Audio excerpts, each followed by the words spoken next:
Cases of COVID in Staffordshire remain high, with nearly 10,000 new cases diagnosed in the last 7 days. The government announced last week that England will be returning to baseline COVID restrictions from the 27th of January. This means that face coverings will no longer be required in indoor public spaces, and venues and events will no longer require NHS COVID passes.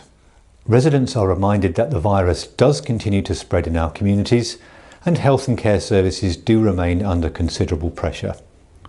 Please do take sensible precautions to limit the spread of infection. Avoid very crowded indoor places and wear a face covering if you come into close contact with people not in your household. If you have symptoms of COVID, please take a test, and if it is positive, you must still isolate by law for 10 days with the option to release early with 2 negative lateral flow device tests.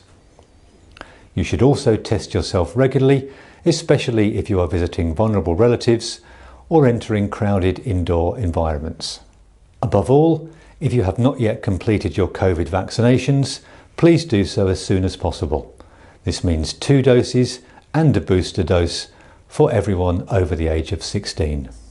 The situation is starting to look a little more optimistic, and we can look forward to a return closer to normal by the spring. For the moment, the pandemic is not yet over, and people should continue to be cautious and do what they can to control the virus.